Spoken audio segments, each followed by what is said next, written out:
Hi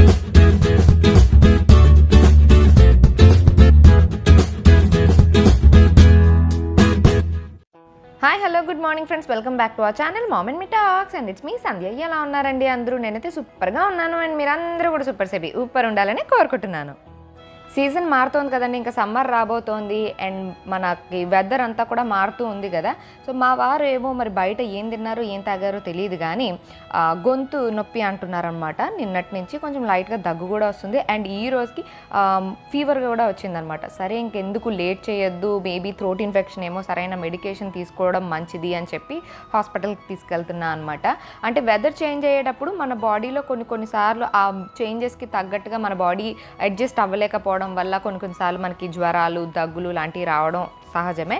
and బయట మనం hydration కోసం చూసుకొని బయట లిక్విడ్స్ ఏమన్నా తీసుకున్నప్పుడు ఆ కంటామినేషన్ వల్ల కూడా రావచ్చు. బయట ఏదో సోడా తాగారంట, నిమ్మ సోడా అవి ఉంటాయి కదా, అదేదో తాగారట. సో అక్కడ ఏమైనా కంటామినేషన్ అయిందో ఏమో తెలియదు కానీ థ్రోట్ ఇన్ఫెక్షన్ అయితే వచ్చింది. బాగా గొంతు మింగుతుంటే నొప్పిగా ఉండడము, దగ్గు రావడము ఉంది అండ్ ఇప్పుడు ఫీవర్ కూడా వచ్చిందనమాట. సో ఖచ్చితంగా మెడికేషన్ తీసుకుందాము అండ్ మనం ఇలాంటి వాటికి దేనికి కూడా సొంత వైద్యాలు చేయకుండా డాక్టర్ దగ్గరికి వెళ్ళి ప్రిస్క్రైబ్డ్ మెడిసిన్స్ వాడడం బెటర్. సో అందుకని రిస్క్ చేయదలుచుకోకుండా వెంటనే ఇంకా నెక్స్ట్ డేనే డాక్టర్ దగ్గర తీసుకువెళ్ళా అనమాట. అండ్ యూ డోంట్ బిలీవ్ అండి, హాస్పిటల్కి వెళ్తే ఎంత మంది ఉన్నారో తెలుసా. అంటే జనరల్గా మనము వర్షాకాలము లేకపోతే చలికాలము ఇట్లా వచ్చినప్పుడు ఎక్కువ పేషెంట్స్ ఉంటారు, ఎక్కువ జ్వరాలు, దగ్గులు లాంటివి వస్తూ ఉంటాయి, కోల్డ్ కాఫ్ లాంటివి నేను అనుకుంటూ ఉంటాము. ఇప్పుడు సమ్మర్ స్టార్ట్ అయింది కదా, సమ్మర్లో ఎక్కువ ఉండరు అని అనుకుంటాం. బట్ హాస్పిటల్ నిండా చాలామంది ఉన్నారన్నమాట. చాలాసేపు వెయిట్ చేసి, అంటే నార్మల్ జనరల్ ఫిజిషియన్ దగ్గరికే వెళ్ళాము, చాలాసేపు వెయిట్ చేస్తే కానీ మా టర్న్ రాలేదు అండ్ డాక్టర్ కూడా కొంచెం రౌండ్స్లో ఉండి రావడం ఇట్లా చాలాసేపు టైం పట్టేసింది అనమాట. ఇంకా మార్నింగే వెళ్ళాం కాబట్టి కాస్త బెటర్ అని అనిపించింది. అండ్ చాలామంది పేషెంట్స్ ఉన్నారు. నేను అది చూసి అయితే చాలా షాక్ అయిపోయాను. రీసెంట్ టైమ్స్లో ఏమీ హాస్పిటల్కి విజిట్ చేయలేదు కదా, సో ఇంతమంది ఉన్నారా అని చెప్పి షాక్ అయిపోయాను అనమాట. మీరు అందరూ కూడా సమ్మర్ స్టార్ట్ అయిందని మనం హైడ్రేటెడ్గా ఉండడం కోసం బయట ఏవో ఒకటి తాగుతూ ఉంటాము. బట్ మేక్ ష్యూర్ కొంచెం మంచిగా హైజీన్ ఉన్నాయా లేదా అన్నది చూసుకోవడం బెటర్. అన్నిటికన్నా బెటర్ అయితే కోకోనట్ వాటర్ ఇట్లాంటివే బెటర్ అని అనిపిస్తుంది. చెరుకు రసము ఇట్లాంటివి, జ్యూస్లు లాంటివి కూడా తాగొచ్చు కానీ ఆ ప్రిమిసెస్ అంతా నీట్గా ఉన్నాయా, చేసేవాళ్ళు హైజీన్గా చేస్తున్నారా లేదా ఇవన్నీ చూసుకొని మంచి ప్రాపర్ నీట్గా ఉండే ప్లేస్లో తీసుకోవడం బెటర్.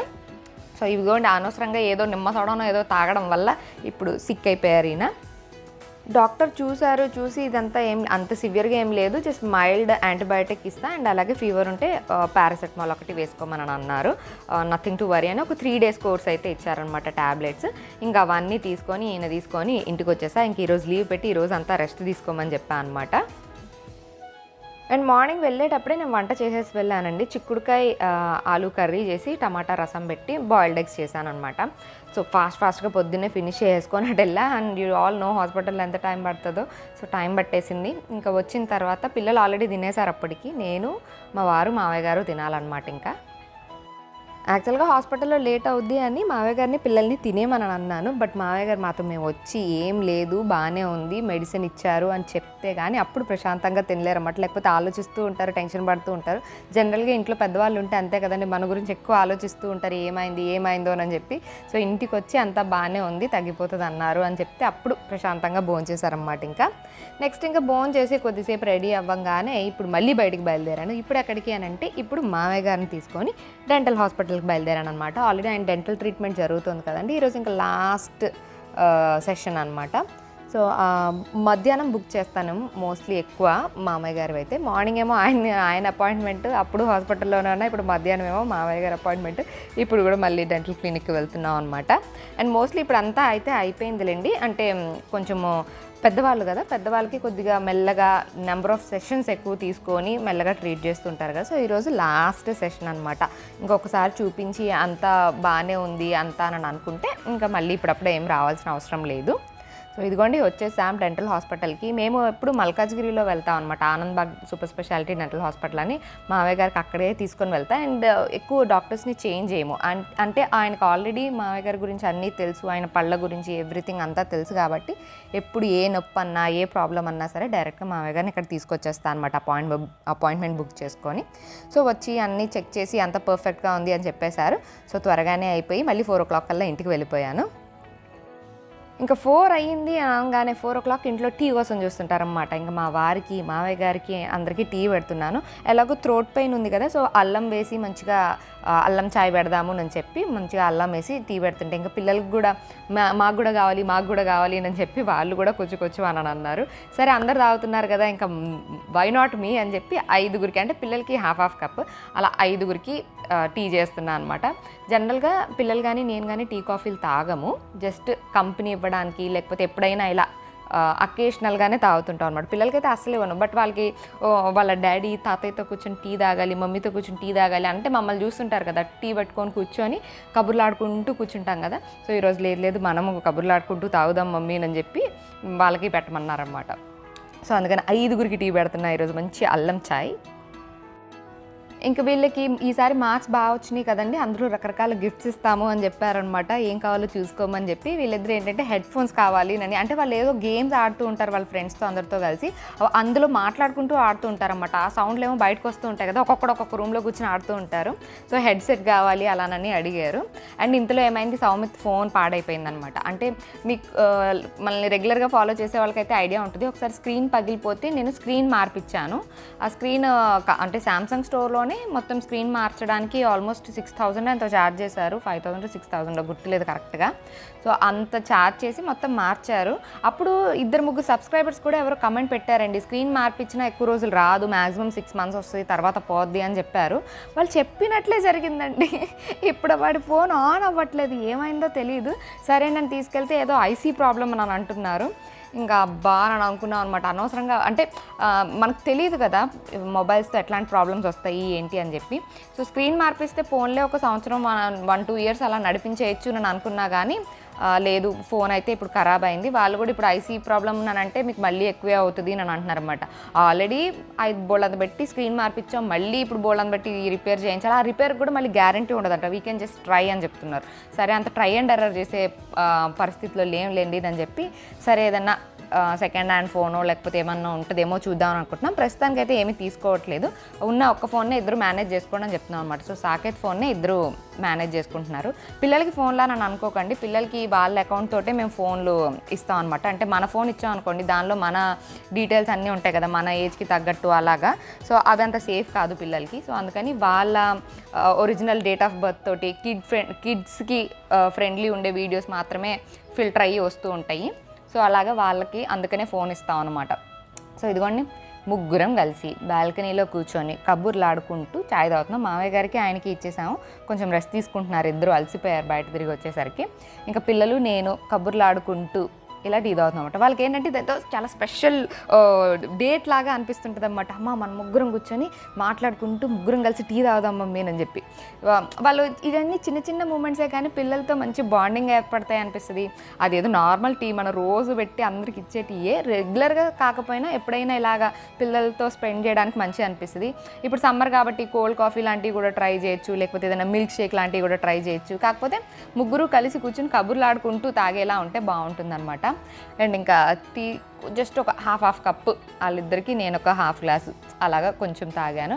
అండ్ కొంచెం ఇట్లా టీ తాగిన తర్వాత నేను చాలామందిని అబ్జర్వ్ చేశాను, టీ గ్లాస్ వేడిగా ఉంటుంది కదా మామూలు ఇట్లాంటి స్టీల్ది అయితే, దాన్ని ఇట్లా తలపైన పెట్టుకుంటూ ఉంటాను అనమాట. ఎప్పుడో నేను ఎలాగ పెట్టుకుంటూ ఉంటే ఎవరో చూసి నాతో అన్నారు, మీరు కూడా పెట్టుకుంటారా, నేను కూడా అట్లా పెట్టుకుంటాను అని చెప్పి అన్నారు. సో మీకు కూడా అలవాటు ఉందా, టీ తాగిన వెంటనే ఆ వేడి గ్లాస్ని కొంచెం ఇలా తలపైన పెట్టుకుంటాను అనమాట. ఏమో అది ఎందుకు అలా పెట్టుకుంటానో తెలియదు, పెట్టుకోగానే హాయిగా అనిపిస్తుంది. ఇన్ కేస్ మీరు కూడా అలాగ వేడి గ్లాస్ కానీ అలా ఏదైనా తలపైన పెట్టుకుంటే కనుక డెఫినెట్గా కామెంట్ చేసి చెప్పండి, అంటే రెగ్యులర్గా టీ తాగకపోయినా తాగినప్పుడు. సో ఇంకెక్కడ మేము పేపర్ పట్టుకొని మొత్తం అది ఏం పేపర్ అనుకుంటున్నారు, వాళ్ళ స్కూల్ ఎగ్జామినేషన్ పేపర్, ఆ దానిలోనే ఎంసీక్యూస్ సాల్వ్ చేస్తున్నాం అనమాట. ఎగ్జామ్ అయిపోయింది, రిజల్ట్స్ వచ్చేసినాయి, అన్నీ అయిపోయిన తర్వాత ఇప్పుడు సరదాగా దీనికి ఏం పెట్టావు, నువ్వేం పెట్టావురా, నేనేం పెట్టాను రా, దీని కరెక్ట్ ఆన్సర్ ఏంట్రా, ఇలాంటివన్నీ అనుకుంటూ రకరకాలుగా ఆ పాత ఎగ్జామ్ పేపర్నే తిరిగేస్తూ ఉన్నాం అనమాట. సో అలా పిల్లలతో కాసేపు కబుర్లు ఆడుకుంటూ మంచిగా కూర్చున్నాం బాల్కనీలో. క్లైమేట్ కూడా చల్లగా ఉంది, కొంచెం మంచిగా చల్లగాలి వస్తూ. కట్ చేస్తే అంటే పూల్ మక్కన ప్యాకెట్ని కట్ చేసి ఓపెన్ చేస్తే ఇక్కడ స్నాక్స్ ప్రిపేర్ చేస్తున్నానండి. అందరికీ పెద్దగా తినే మూడ్ ఏమీ లేదనమాట. సో ఇన్స్టెంట్గా అయిపోయి సింపుల్గా అయిపోయి టేస్టీగా ఉండే పూల్ మక్కన చేసేస్తున్నాను ఇక్కడ. మనందరికీ తెలుసు పూల్ మక్కన చాలా చాలా హెల్దీ అండి. దీనిలో యాంటీ ఆక్సిడెంట్స్ బాగుంటాయి, మెగ్నీషియం బాగుంటుంది, అలాగే కొంచెం ప్రోటీన్ కంటెంట్ కూడా ఉంటుంది. ఎందుకంటే 100 గ్రామ్స్ ఆఫ్ పూల్ మక్కన తీసుకుంటే మనకి అందులో 9.3 గ్రామ్స్ ఆఫ్ ప్రోటీన్ ఉంటుందన్నమాట. అండ్ తినడానికి కూడా చాలా బాగుంటుంది. ఇందులో కాల్షియం, మెగ్నీషియం, పొటాషియం లాంటివి చాలా ఉంటాయి. అండ్ ఇది మన బ్లడ్ ఫ్లోని ఫ్రీగా ఫ్లో అవ్వడానికి హెల్ప్ చేస్తుంది అన్నమాట. ఇది మన హార్ట్కి, లివర్కి, బోన్స్కి అన్నిటికీ మంచిది. మన హార్మోనల్ బ్యాలెన్స్ మెయింటైన్ చేయడానికి. అలాగే వెయిట్ లాస్ ప్రోగ్రాంలో ఉన్న వాళ్ళు ఆల్రెడీ ఇట్లాంటి స్నాక్స్ తీసుకుంటూ ఉంటారు. ఈవినింగ్ టైంలో తీసుకోవడం వల్ల మనకి టమ్మీ ఫుల్ అయినట్టు ఉంటుంది అండ్ ఒక హెల్దీ స్నాకింగ్ ఆప్షన్ తీసుకున్నట్లుగా కూడా ఉంటుంది. ఇది మన కిడ్నీ హెల్త్కి కూడా చాలా మంచిదండి, డైజెషన్కి కూడా చాలా మంచిది, మన గట్ హెల్త్కి, లివర్కి అన్నిటికీ మంచిది. సో ఏదో ఒక రూపంలో తీసుకోవడం బెటర్ అనమాట. అండ్ ఇక్కడ నేను ఇన్స్టెంట్గా కాబట్టి ఈజీగా అయిపోయి చేసేస్తున్నాను. పూల్ మక్కన తెలుసు కదండి, ఆల్రెడీ మనకి థర్మోకోల్ బాల్స్ లాగా లైట్ వెయిట్ తోటి ఉంటాయి అనమాట. ముందు కొంచెం చూయిగా ఉంటాయి, మనం ఇలా రోస్ట్ చేసుకుంటే అవి మంచి క్రిస్పీగా అవుతాయి అనమాట. దీన్ని మనము లోటస్ సీడ్స్ అని కూడా అంటారు, ఫాక్స్ నట్స్ అని కూడా అంటారు. చాలామంది కర్రీస్ అవి కూడా చేస్తారు, బట్ నేను ఎక్కువ చేస్తే వీళ్ళకి మా పిల్లల కోసం మిల్క్ పౌడర్ తయారు చేస్తాను కదండి, మిల్క్లో రెడీ చేసే పౌడర్ ఆల్రెడీ మీతో కూడా షేర్ చేశా కదా, ఆ పౌడర్కి యూజ్ చేస్తా. లేకపోతే ఎక్కువ ఇలాగా స్నాకింగ్ ఆప్షన్గానే ఎక్కువ యూజ్ చేస్తూ ఉంటాను అనమాట. దీనిలో ఏమీ వేయకుండా జస్ట్ మంచిగా డ్రై రోస్ట్ చేసుకోవాలి, ఏమి యాడ్ చేయకుండా. మంచిగా అవన్నీ రోస్ట్ అయిపోయినాయి అనుకోండి, మనం ఇలాగ చేత్తో పట్టుకొని ఇట్లా క్రాక్ చేస్తే మంచి ఇట్లా బ్రేక్ అవుతాయి అన్నమాట. సో అలాగా క్రిస్పీగా అయ్యేంత వరకు చేసుకొని నెక్స్ట్ ఒక ప్యాన్లో నెయ్యి యాడ్ చేసుకోవాలి. దీనిలో నేను మోస్ట్లీ 2 వెరైటీస్ చేస్తుంటా అండి, ఒక స్వీట్ వెరైటీ, ఒక హాట్ వెరైటీ చేస్తుంటా అనమాట. సో స్వీట్ వెరైటీ అయితే బెల్లంతో చేస్తా, బట్ ఇప్పుడు స్వీట్ చేయట్లేదు, కొంచెం హాట్ వెరైటీ చేస్తున్నా. సో దీనిలో కొద్దిగా నెయ్యి యాడ్ చేసి, కొద్దిగా పసుపు, కొంచెం సాల్ట్, కొద్దిగా కారము, కొద్దిగా చాట్ మసాలా ఇవి యాడ్ చేసి మంచిగా ఒకసారి కలిపేసుకొని దాంట్లో మన ఈ మక్కన అంతా వేసేసి వాటన్నిటికీ పట్టేలాగా మొత్తం మిక్స్ చేసేసుకోవాలన్నమాట. జస్ట్ మనము పాప్కార్న్ ఎలా అయితే సీజనింగ్ చేస్తామో అలా అనమాట. ఈ సీజనింగ్కి కూడా ఎక్కువ ఇంగ్రీడియంట్స్ వేసుకోకుండా, అంటే చాలామంది పోపు పెట్టుకొని అలా కూడా చేసుకుంటారు, అలా కూడా చేసుకోవచ్చు. బట్ నాకు ఇది చాలా సింపుల్ అండ్ ఈజీ అనిపిస్తుంది. అండ్ కొంచెం చట్పటా ఉప్పు కారంగా అలాగా టేస్టీగా కూడా అనిపిస్తుంది అనమాట. మంచిగా క్రిస్పీగా ఉంటుంది. ఏ చిప్స్ అట్లాంటివి కాకుండా ఇట్లాగా చిప్స్ బదులు అలా కూడా ఇలా తీసుకోవచ్చు. సో ఇదిగోండి మొత్తం ఆ సీజనింగ్ అంతా అన్నిటికీ పట్టేసేలాగా మంచిగా వేపేసుకోవాలి. అన్నీ మిక్స్ చేసుకుంటే ఇదిగోండి ఇలా రెడీ అయిపోతాయి. కొద్దిగా ఎక్కువ క్వాంటిటీ చేసేటట్టయితే సీజనింగ్లో కొంచెం అంటే నెయ్యి ఎక్కువ వేసుకొని, కొద్దిగా ఎక్కువ ఉప్పు, కారం, చాట్ మసాలా ఇవి ఎక్కువ వేసుకొని చేసుకోండి. ఇదిగోండి ఇలాగ అనగానే చూసారా ఎలా పొడి పొడిగా బ్రేక్ అయిపోయినాయో, అంత క్రిస్పీగా ఉంటాయి, చాలా చాలా టేస్టీగా ఉంటాయి. And it hardly takes any time, చాలా క్విక్గా అయిపోద్ది. హెల్దీ రెసిపీ కాబట్టి డెఫినెట్గా ట్రై చేయండి.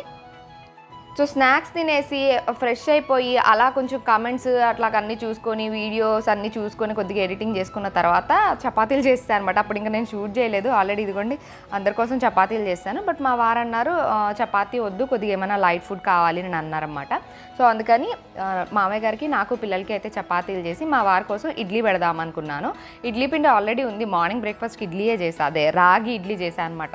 ఇడ్లీలను కూడా తెల్లగా ఉంచకూడదు, దానిలో రాగి పిండో ఏదో ఒకటి కలిపేయండి. ఆల్రెడీ ఇడ్లీ పిండి కలిపేసుకుంటాం కదా, దానిలోనే రాగి పౌడర్లో వాటర్ మిక్స్ చేసి మనం అది కూడా కలిపేసుకోవచ్చు.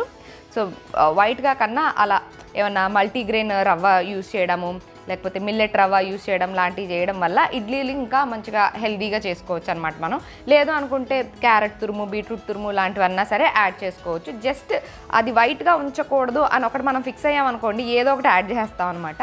సో ఇక్కడ మా వారి కోసం కొంచెం లైట్ ఫుడ్గా ఇడ్లీ తింటే బెటర్. జనరల్గా జ్వరం వస్తే ఇడ్లీలే ఎక్కువ తింటుంటాం కదా, సో లైట్ ఫుడ్ కాబట్టి వితౌట్ ఆయిల్ ఇలా చేసుకుంటాం కాబట్టి ఇడ్లీలే చేసేస్తున్నా. ఆయన కోసం ఒక్క ప్లేట్ పెట్టా అనమాట. అండ్ మార్నింగ్ రసం చేశాను కదా ఆల్రెడీ, ఆ రసంతో తింటా అన్నారు. మనకు గొంతు నొప్పిగా ఉన్నప్పుడు రసం కొంచెం వేడి చేసుకొని వేడివేడి ఇడ్లీ రసం తింటే, అంటే మనం మిరియాలు అవన్నీ వేసుకొని చేసుకుంటాం కదా, మంచిగా అనిపిస్తుంది అనమాట. ఎస్పెషల్లీ గొంతు నొప్పిగా ఉన్నప్పుడు తింటుంటే చాలా సూదింగ్గా అనిపిస్తుంది. సో అందుకని ఆయన కోసం ఇడ్లీ అండ్ రసం రెడీ చేస్తున్నా. ఇంకా త్వరగా రేపటికన్నా కాస్త ఆయనకి ఫీవర్ తగ్గిపోవాలి నేను అనుకుంటున్నా. డాక్టర్ గారు చెప్పారు ముందే 3-4 డేస్ పడుతుంది థ్రోట్ పెయిన్ తగ్గడానికి, ఫీవర్ మాత్రం త్వరగా తగ్గిపోవచ్చు అని అన్నారు. సో ఇన్ కేస్ తగ్గకపోతే మళ్ళీ రమ్మన్నారన్నమాట. సో ఫీవర్ ఒకటన్నా తగ్గిపోతే బాగుండు అని అనిపిస్తుంది. ఎందుకంటే మన బాడీలో ఏ చేంజ్ ఏదైనా సరే అది చూపించే ఫస్ట్ సిమ్టమ్ ఈజ్ ఫీవర్. అందుకే మనకి కోల్డ్ అయినా, కాఫ్ అయినా, గొంతు నొప్పి అయినా ఏదైనా సరే మోస్ట్లీ ఎక్కువ ఫీవర్ రూపంలో బాడీ ప్రొజెక్ట్ చేస్తుంది అన్నమాట బయటికి. సో ఫీవర్ అయితే రేపటికన్నా తగ్గిపోవాలని అనుకుంటాను. మీరందరూ కూడా మీ ఫ్యామిలీలోనే అందరి పట్ల కేర్ఫుల్గా ఉండండి. వెదర్ చేంజ్ అవుతుంది కాబట్టి కీప్ హైడ్రేటెడ్ అన్నాం కదండి. బయట డ్రింక్స్ అవి కాకుండా కొంచెం ఇంట్లో చేసే హెల్దీ డ్రింక్స్, ఎక్కువ వాటర్ తాగడం, ఇంట్లోనే రకరకాల జ్యూసులు లాంటివి చేసుకొని తాగడం, కొబ్బరి నీళ్ళు లాంటివి తాగడం లాంటివి ఎక్కువ మెయింటైన్ చేస్తే మంచిది. So that's it for today, friends. See you all in another video. Till then, take care and bye-bye.